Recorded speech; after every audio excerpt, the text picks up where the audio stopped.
vamos a tener un tema un poco distinto. Usualmente en este canal no hablamos nada de política y este video no es de política, es simplemente hablar un poco sobre la historia de Argentina y obviamente quién mejor para hablarnos sobre esa historia que nuestro amigo y colaborador de este canal, Daniel Agüero, que está en Argentina, que tiene su vivencia, que nació en Argentina, entonces él nos va a explicar hoy muchos interrogantes que tenemos un poco sobre todo lo que pueda estar pasando en Argentina. Hola Daniel, buenas noches. Buenas noches, Leonardo. Buenas noches, la audiencia. Y sí, es un tema largo y escabroso, como casi todos estos temas que tocamos. Pero ¿quién mejor que tú para hablarnos sobre Argentina? Ya sabes que a veces la información a nosotros afuera nos llega completamente diferente, o no nos llega la información, o no entendemos muy bien lo que pasa.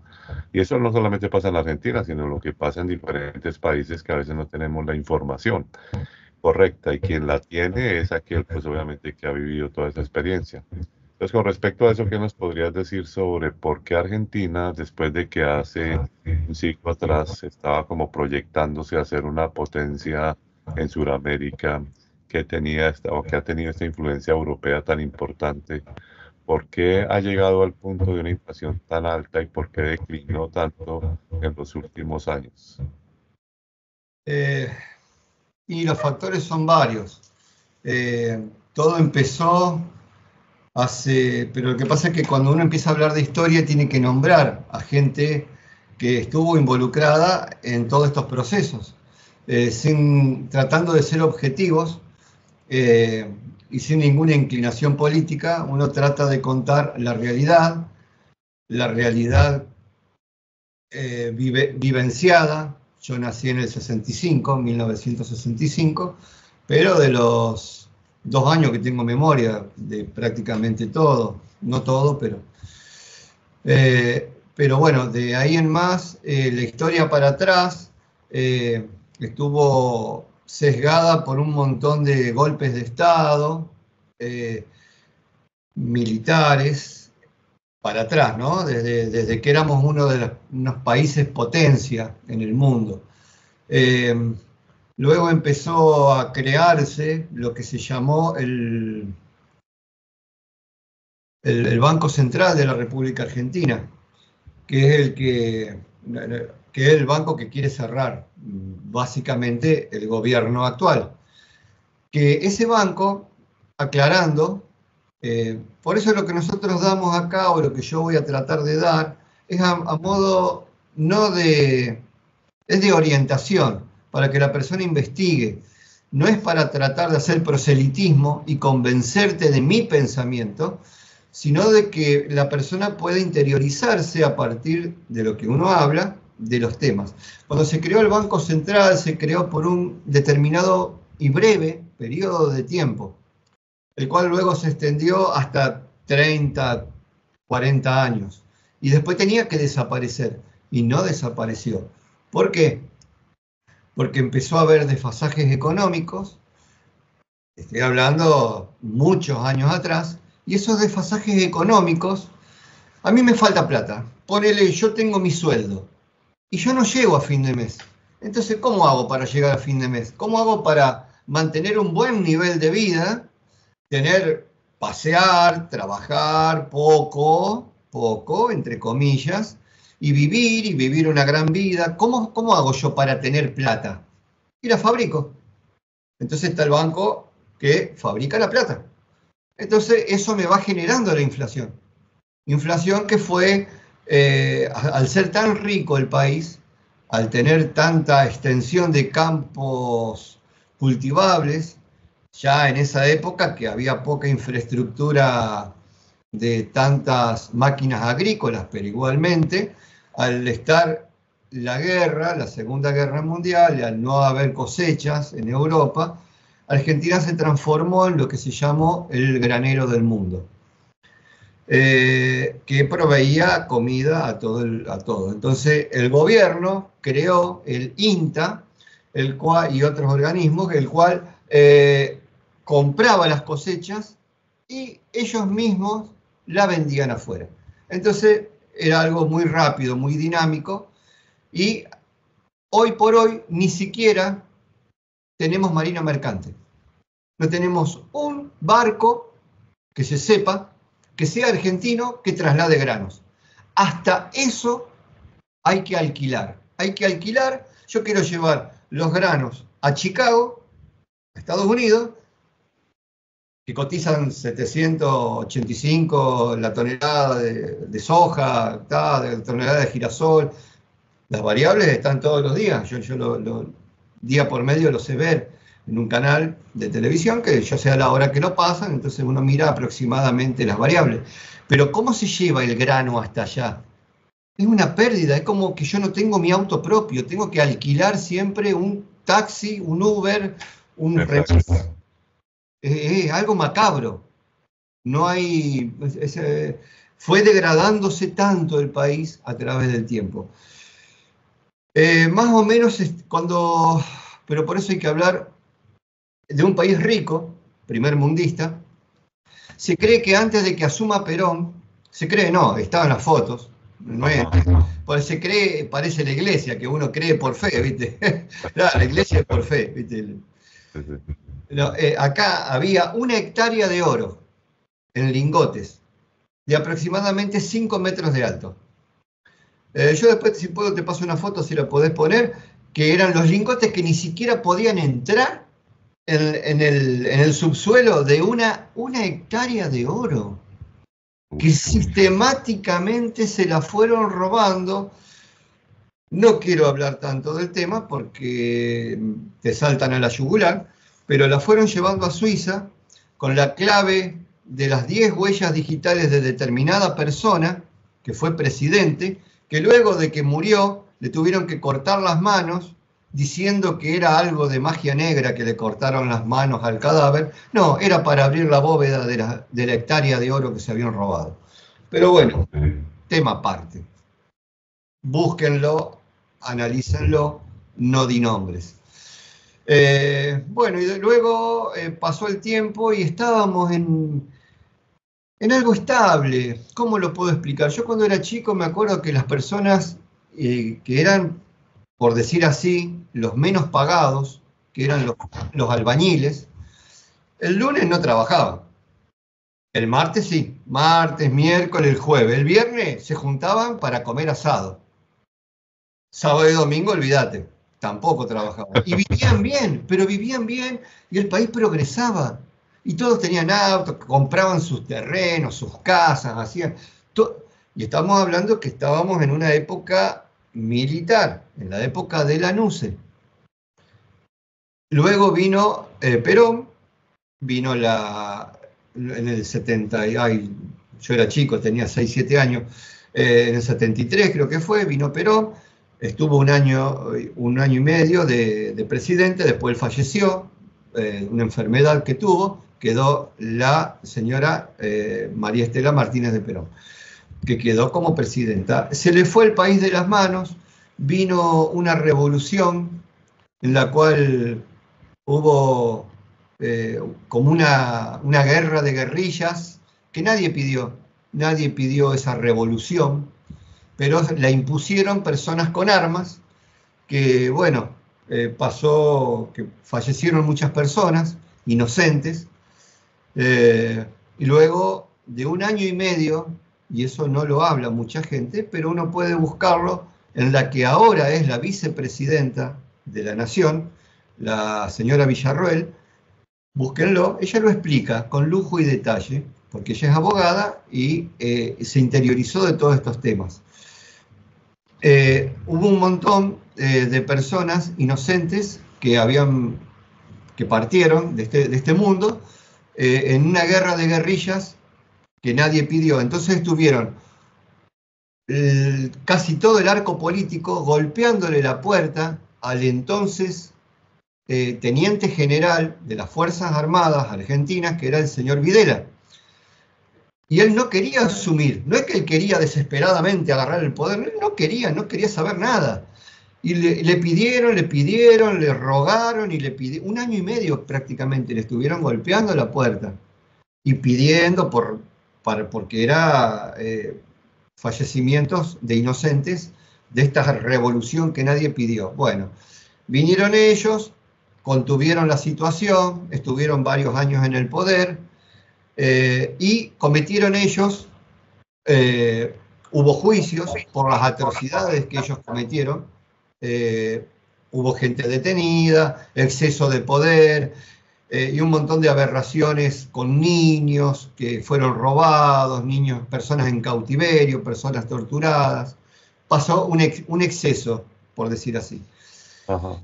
Entonces, con el tiempo, muchos dicen, por lo que se ve, que todos los que causaron esa revolución, luego, eso fue en la década del 70, 80, luego en el 90 y casi en el 2000 volvieron al poder, pero como políticos. Entonces, esos políticos están haciendo una suerte de venganza contra todo lo que es uniforme, todo lo que es Fuerzas Armadas, más allá de la sanción que hay sobre la Argentina, en la rendición de haber perdido en la guerra con las Malvinas, hubo entre los tratados que se firmó la rendición, que se firmó muchos años después, porque de entrada en la guerra de las Malvinas, cuando se perdió, hubo una tregua, no fue una rendición. La rendición la firmó Menem con Cavallo en España, creo que a los 2 años de haber asumido Menem como presidente. Recién ahí terminó la guerra, entre comillas. Que lo cual incluía una sacar los militares, desmilitarización del país, que es lo que se fue logrando. Entonces bajar el presupuesto del 7% al 5%, del 5 al 4%, y ahora tenemos el 0,3%, bueno, ahora creo que lo van a acomodar, el 0,3%, 0,5% del presupuesto del PIB para la Fuerza Armada, en vez de, en otros países es del 5, del 7, acá tenemos el 0,1, no sé, una aberración. Pero quiero hacer un paréntesis ahí antes de que volviendo un poquito atrás, Sí. lo que sí escucha uno a nivel internacional es mucho la palabra peronismo, Perón, como que hubiera sido un buen gobierno. O sea, ¿qué fue lo que pasó en esa época que hace tan importante este personaje, el peronismo? El Perón hizo muchas cosas buenas, trajo las leyes para defender al trabajador. El trabajador empezó a tener un horario normal de trabajo, donde antes era casi una esclavitud, una mejora y una defensa del trabajador que no la tenía.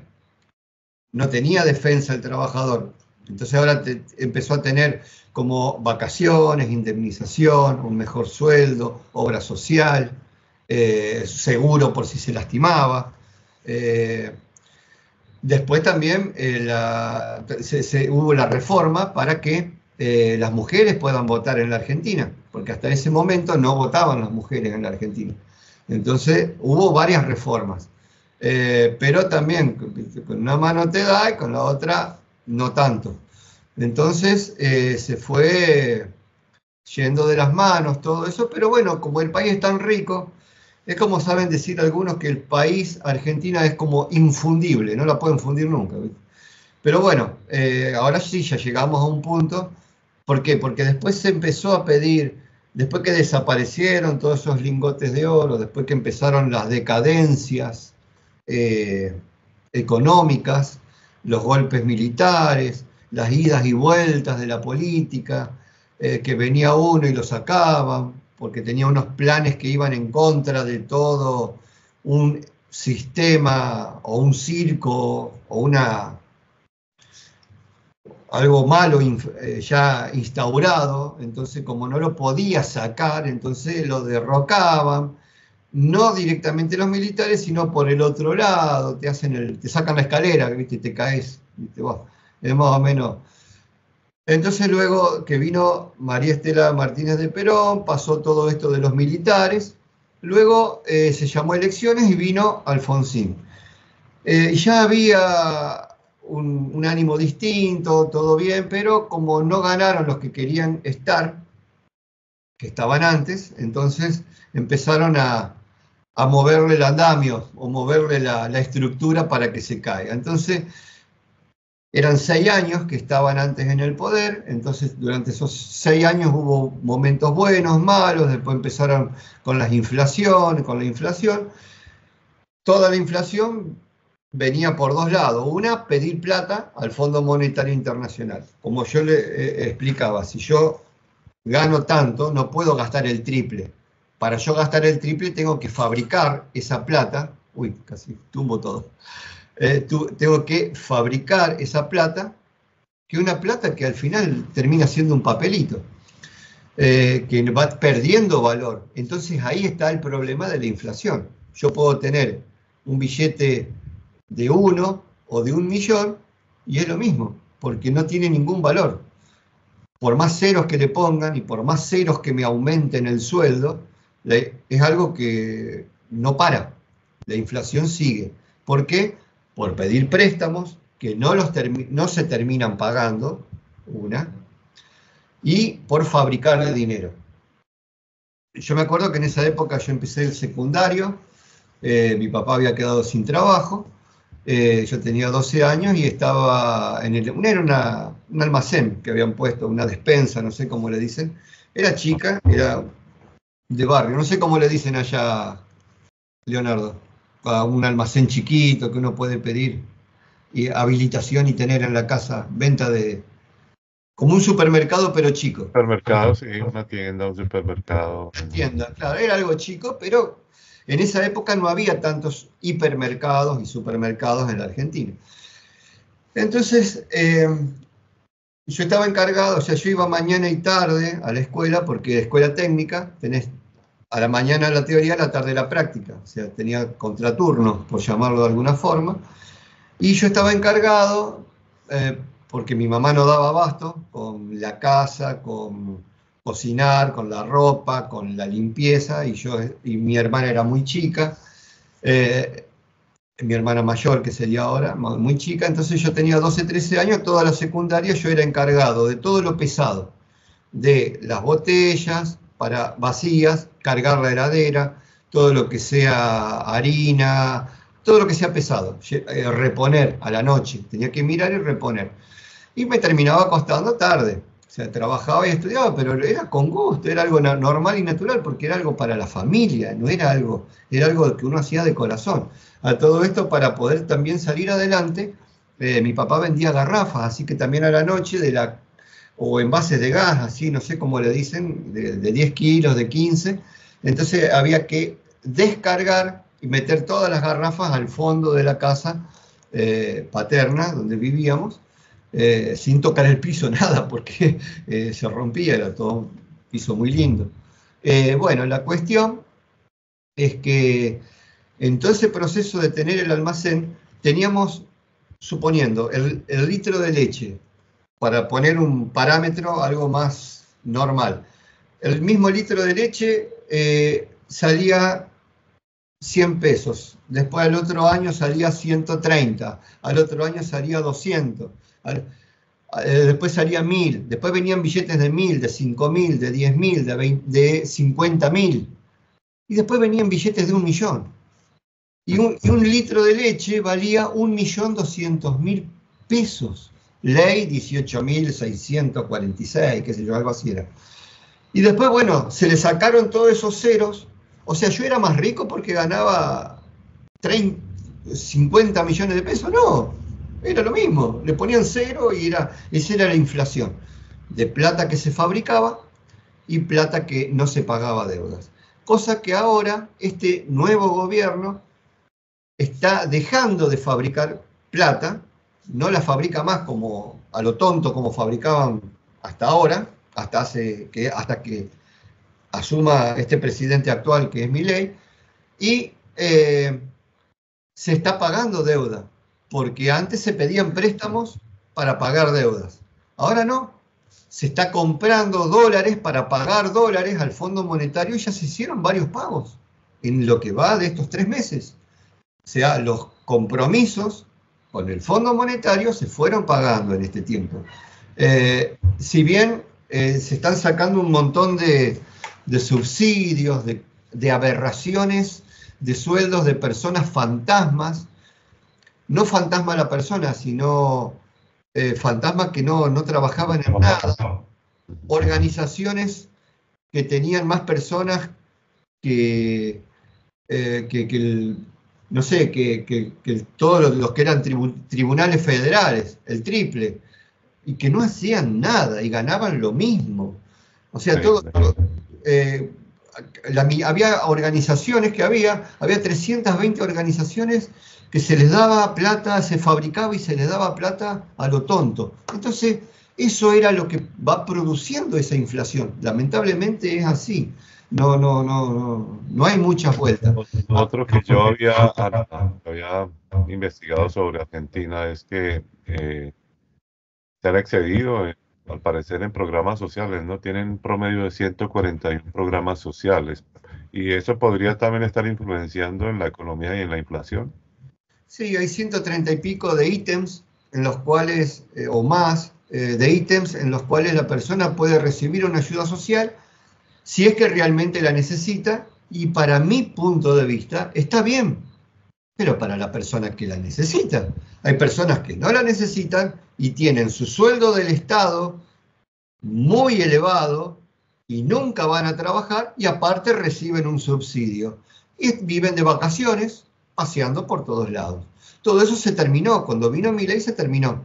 Por eso hay tanta controversia con este señor Milei, porque él está haciendo lo que dijo que iba a hacer. Él cuando se postuló, sin apoyo económico de nada, él era un diputado que se hartó, se cansó, porque, o sea, él fue diputado porque lo instigaron para que sea diputado durante un tiempo.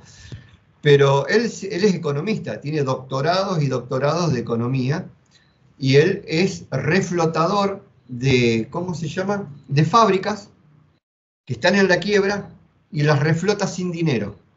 Ese es el trabajo de él, tiene 52 años, es el trabajo de él, tiene no un doctorado, no un título de... No. Y anda por todo el país, por todo el planeta, quiero decir. Y lo llaman de diferentes países. Y él vive de eso, porque él ni siquiera quiere el sueldo, nada. Él tiene sus ingresos por otro lado.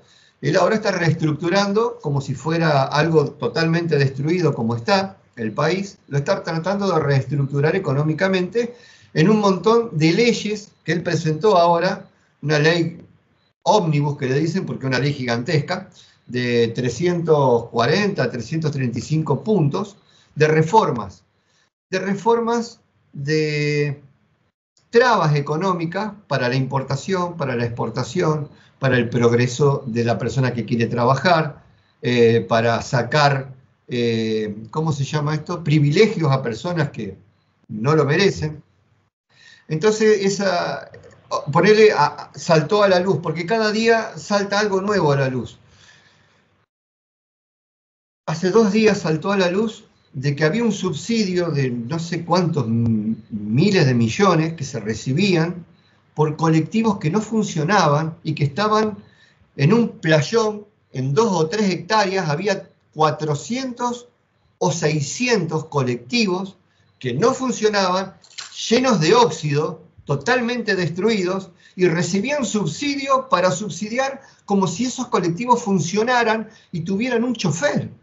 Es una mafia organizada. Y recién después de 3 meses saltó a la luz esto, porque todos los días va saltando algo nuevo a la luz. Es impresionante el nivel de corrupción que han logrado en estos 20 y pico de años.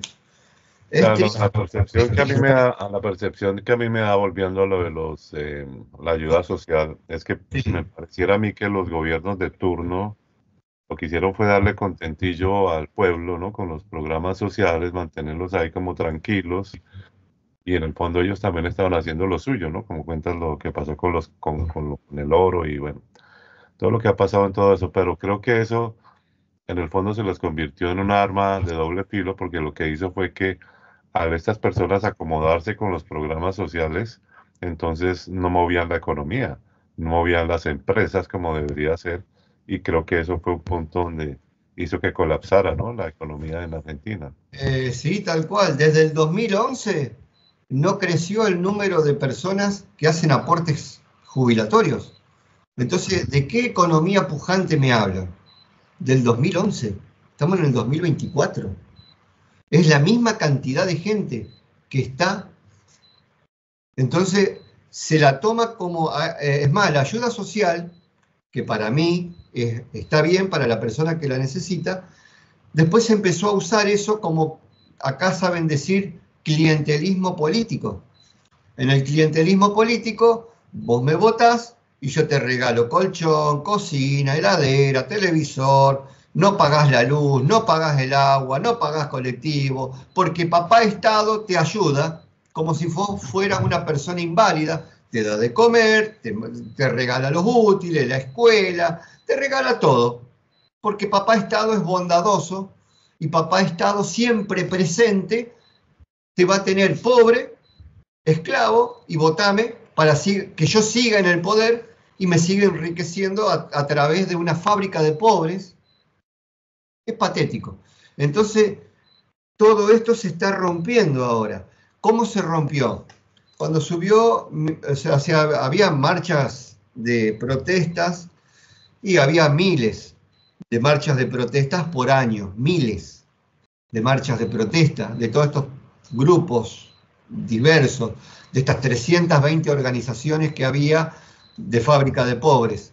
¿Por qué? Porque al no tener trabajo en el interior del país, iban a Buenos Aires pensando que iban a conseguir trabajo, terminaban viviendo en lugares periféricos, sin comodidades, sin agua, sin luz, se hacían villas, en las cuales sufrían. Generalmente las villas las hacen en lugares que no son aptos para edificación, llueve y se inunda todo, porque no está apto, pues son lugares bajos.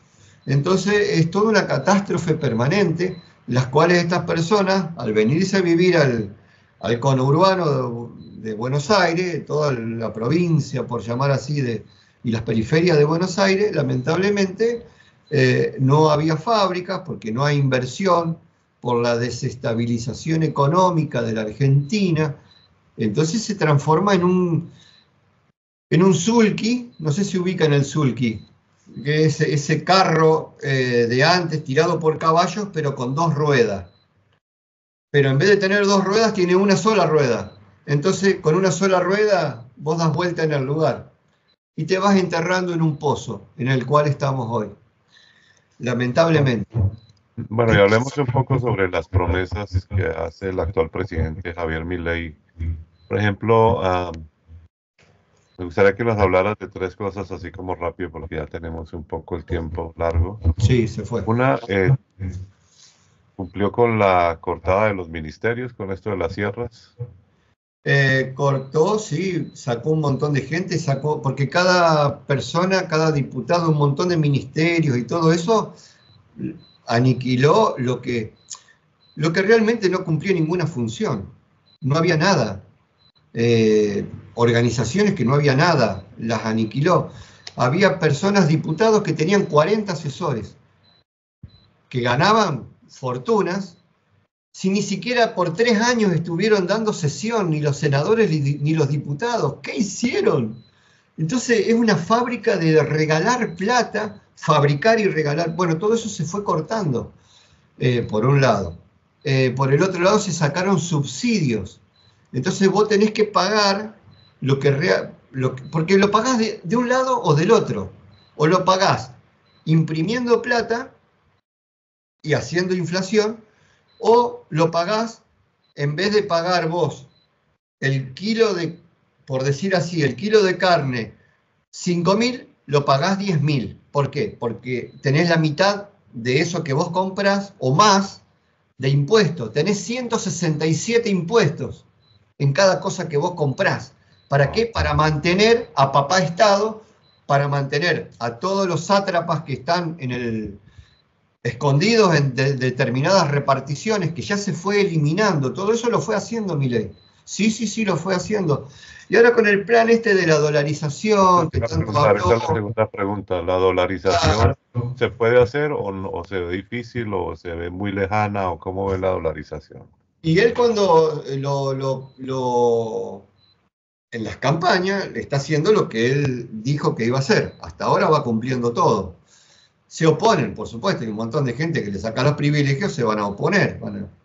Pero ponerle una de las tantas cosas, antes de irme del tema, de todas estas personas que recibían estas ayudas sociales, las recibían por un sistema perverso, por medio de punteros políticos, que los obligaban a ir a marchar a la calle y a hacer protestas.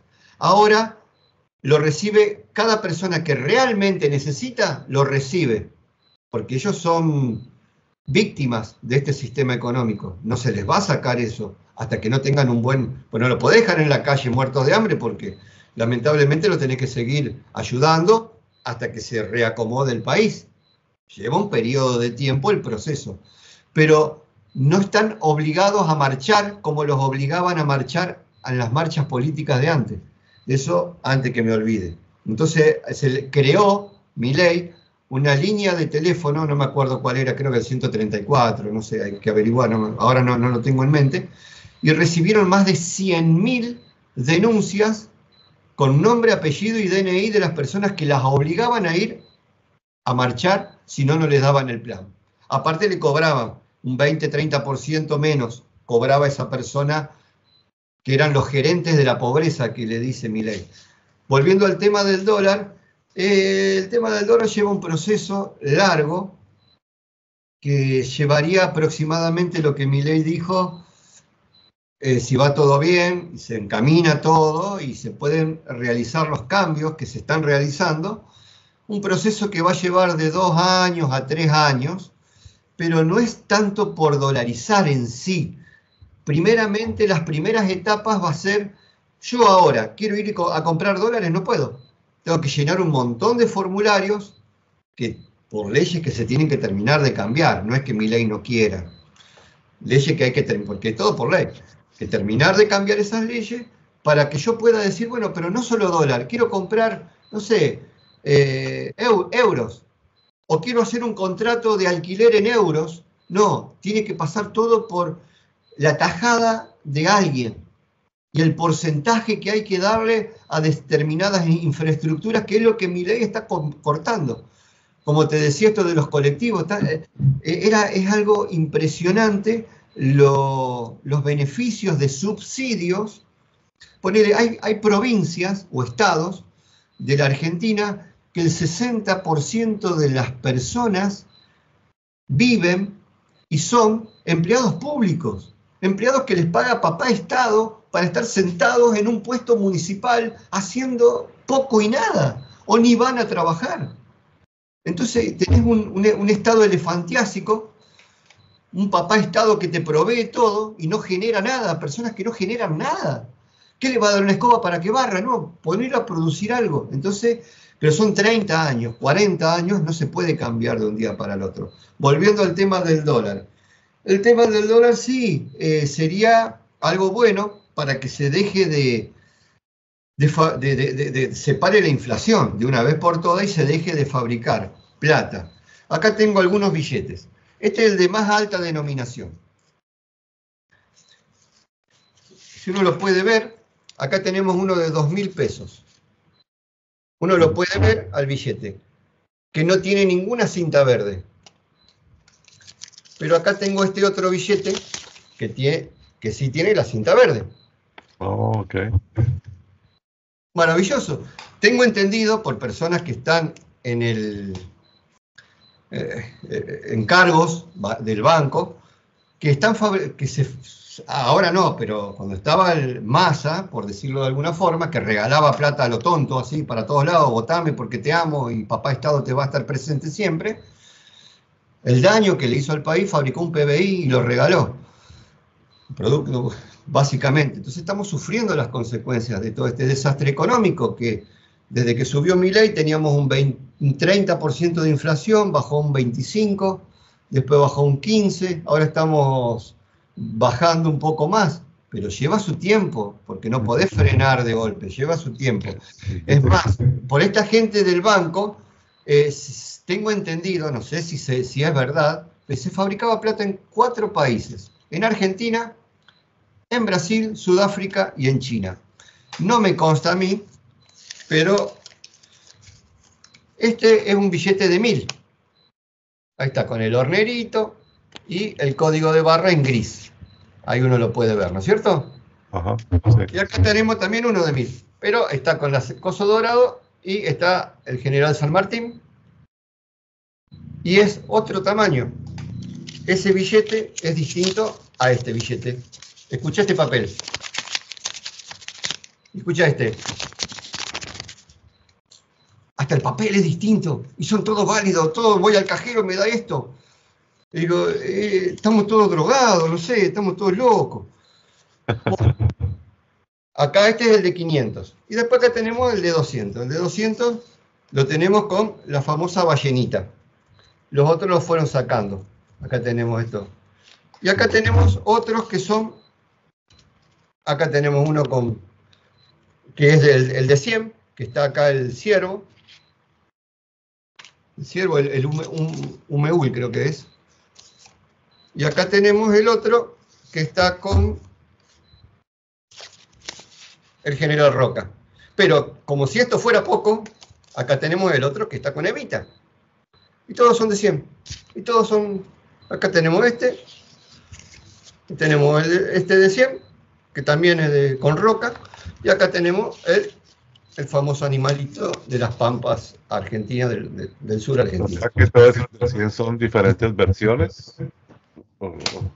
Los fueron, digamos, renovando. Todos son válidos.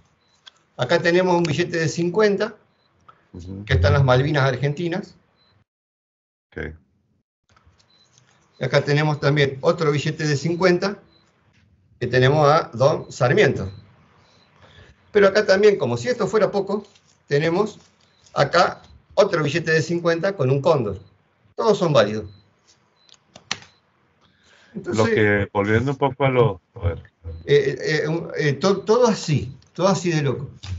pero volviendo un poco a lo de la dolarización, por ejemplo, lo que está pasando en Venezuela, personas que han ido, turistas que han ido a Venezuela, dicen que obviamente en Venezuela no está la dolarización, pero todo es en dólares ahora, precisamente por toda esa inflación y porque, bueno, una cantidad de billetes para comprar cualquier cosa. Pero lo que sí noté es que los turistas se quejan porque en realidad eso lo que trajo fue que todo se pusiera más costoso.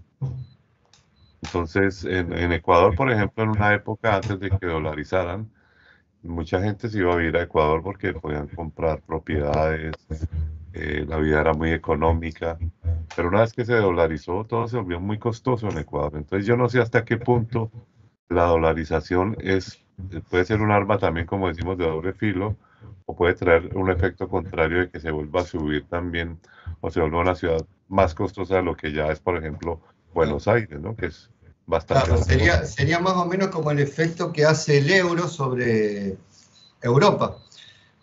Hay países que son más caros, países que son más baratos, pero todos se manejan con euros. ¿Por qué? Porque depende del presidente que esté a cargo, o presidenta que esté a cargo, o de la forma que tengan económica, no económica, política, de cómo manejen su economía localmente, pero se manejan en euros, aparte también en su moneda. Eso por un lado.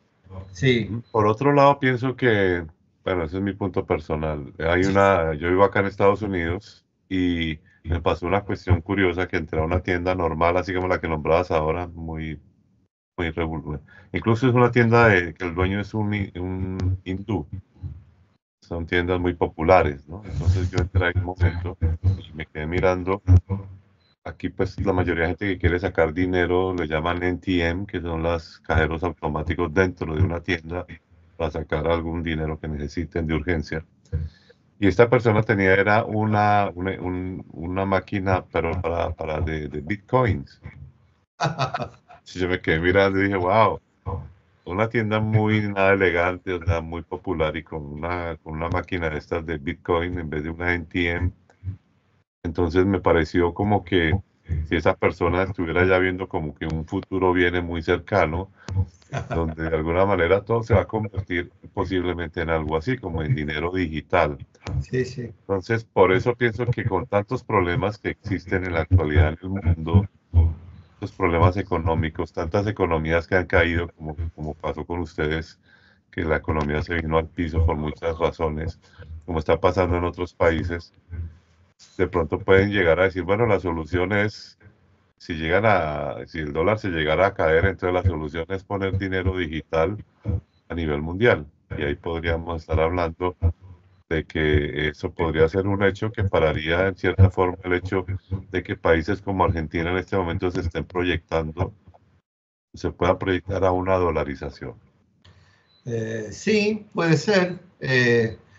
Puede ser como un yo, para mi punto de vista, veo que puede llegar a quedar como para parar la inflación, no fabricando más plata, que es lo que está tratando de hacer Milei. Tengo entendido, no me consta, pero tengo entendido de que él está fabricando simplemente lo mismo que es la inflación, para que el mercado no decaiga y no venga una estanflación, que sería una caída de todo. Por el otro lado, estamos en este proceso doloroso, donde personas que tendrían que estar ganando el doble, el triple, todo este proceso de estos 30 años nos llevó de nuestro valor adquisitivo a ganar de 8 a 10 veces menos de lo que tendríamos que cobrar de bolsillo. Así está el país, así de fácil, así de... O sea, yo tendría que estar cobrando mínimo 5 o 7 veces más de lo que... Y todos los precios como están ahora igual. Entonces ahora estamos en un proceso... ¿Aumentó la nafta? No, no aumentó la nafta. La nafta estaba subsidiada, pagada a empresas por papá Estado que fabricaba plata para que la nafta no aumente. Entonces, cuando se les dejó de regalarle plata a todas esas empresas, entonces ahí la nafta empezó a subir a su valor normal. Vos fíjate, no se podía comprar dólares en la Argentina, valía 300, 200 y pico. El dólar se fue a 800, el dólar oficial. Ahora, 865 creo que cerró hoy, 64. Bueno, y entonces está el dólar en negro o dólar blue, que le dice que lo conseguís aparte. Ese otro dólar, cuando subió Milei, estaba en 1300. Empezó a bajar de 1300, 1200, 1100, estaba en 980 la semana pasada, ahora de vuelta está en 1000, pero no hay diferencia entre el dólar oficial y el dólar en negro. Entonces, ¿qué es lo que quiere decir eso? Que se está acomodando. Es más, hay algo que ustedes no lo tienen en cuenta porque ustedes viven en otro planeta. Nosotros sí. Se llama riesgo país, que somos los últimos de la tabla. ¿Viste en la tabla cuando en los equipos de fútbol que está el último? Bueno, estábamos ahí. Está Bumbumbi, Tundundundu y después Argentina. Así, ¿viste? No, para no dar nombre. Y bueno, estábamos... Creo que más bajo que Venezuela, en riesgo país, para que uno se haga una remota idea del gran nivel de corrupción que había hasta no hace mucho tiempo. Bueno, ya sí, para finalizar. Sí, yo creo que este proceso es un proceso lento, que se anunció como lento la recuperación económica va a ser lenta, pero la gente está conforme, está contenta. Entonces digo, yo no me puedo ir de vacaciones. Y no quiero decir malas palabras, pero me importa no poder irme a ningún lado.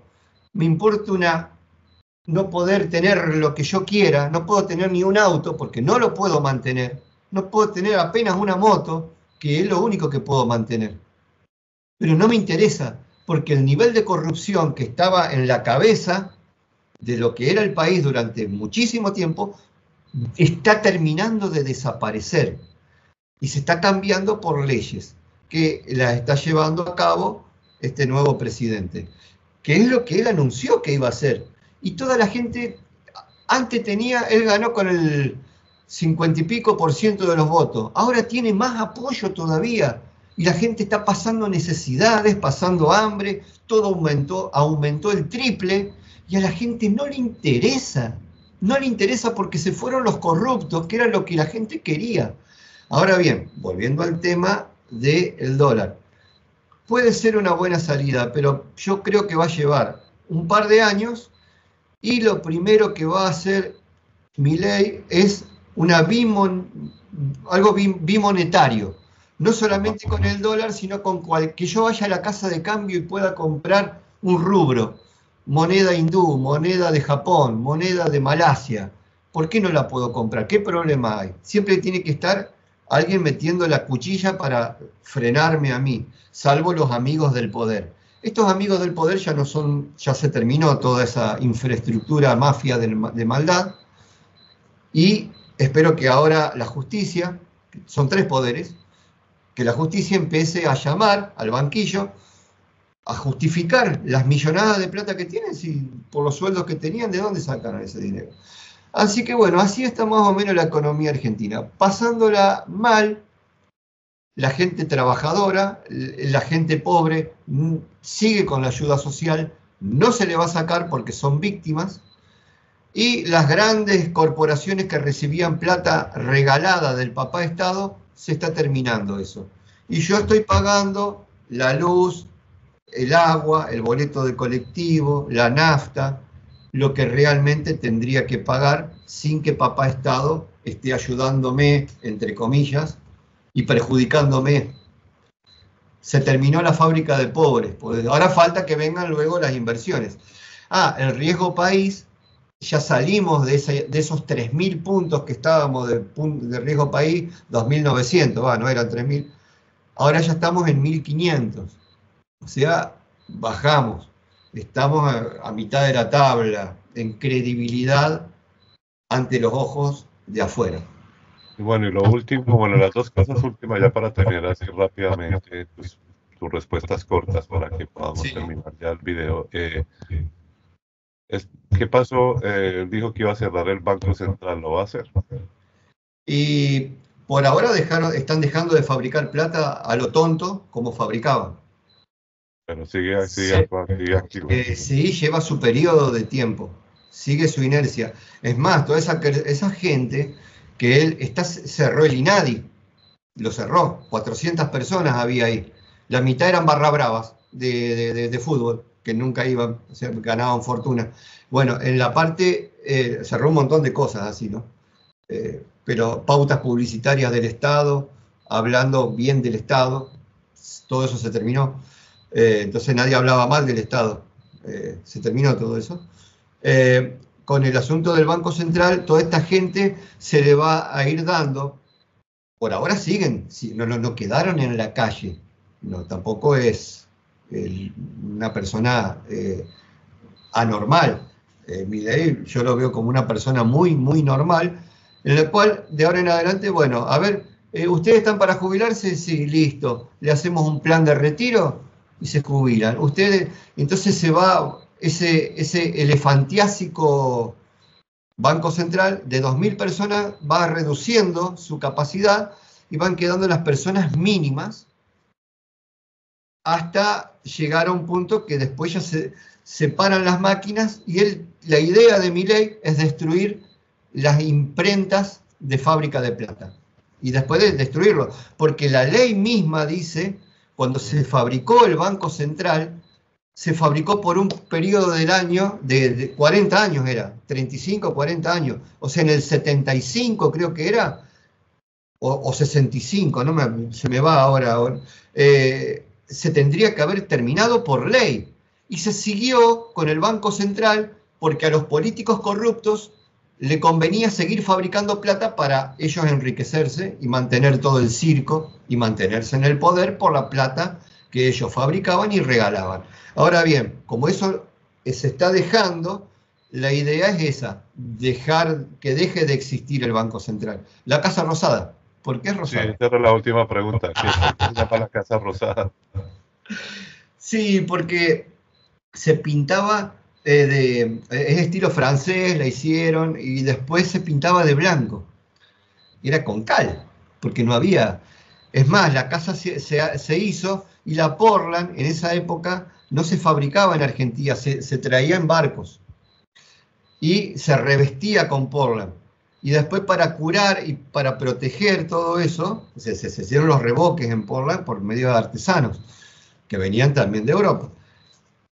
sangre de vacas y de toros en medio de la cal. Le dio el tono rosado. Ah, Y ahí quedó la increíble, casa ¿no? rosada. Y entonces, como era cal, las moscas no venían, porque la cal espanta las moscas. Entonces, muy inteligente en esa época también. Así que ahí quedó la casa rosada, pero ahora quedó como un rosado más pálido, no sé, medio. Pero bueno, rosado al fin. Victoria. Sí. Lecter, sí, sí. Bueno, pues ahí gracias por ponernos al día de lo que está pasando en Argentina, tanto de la historia como lo que está pasando actualmente con el nuevo gobierno. Esperamos pues que todo se mejore, ¿no? Que la inflación disminuya y que se pueda llegar a las mejores decisiones con respecto a todo lo que venga de aquí en adelante. Entonces, muchas gracias, Daniel, por toda la información. Y si ya tienes algo más para decir para terminar. Bueno, esto no es con ningún ánimo político, para nada, porque uno a veces, mucha gente hay que durante mucho tiempo no sabía a quién votar, y votaba o tal partido, y los dos tenían el mismo objetivo, un poquito más y el otro un poquito menos, pero el objetivo era el mismo. Esto es un cambio totalmente rotundo. Y también se está atacando todo el gran nivel de corrupción, con respecto a los robos, las adicciones. Es un proceso largo, pero bueno, espero que también se llegue a buen fin. Ujú. Sí, que haya nuevas leyes sobre todo este tipo de delitos y cosas así. Es lo que quiere presentar, pero no le llevan el apunte. Bueno, Daniel, muchas gracias y espero que a la audiencia le haya quedado claro. Creo que la explicación estuvo bien clara de cómo está la situación en Argentina y en qué momento está y para dónde va. Entonces agradezco nuevamente a Daniel por esa información y recuerda suscribirte a mi canal de YouTube y por acá les voy a dejar otro video también que se ha hecho en el canal. Y bueno, seguiremos hablando también de otros países si encontramos también personas que nos puedan hablar de su experiencia también en otros países. Así que sin más preámbulos, muchísimas gracias por su tiempo. Sé que ha sido un video largo, pero lo importante es que haya quedado claro este tema con respecto a todo lo que está pasando en Argentina. Yo soy Leonardo y nos vemos en próximos videos.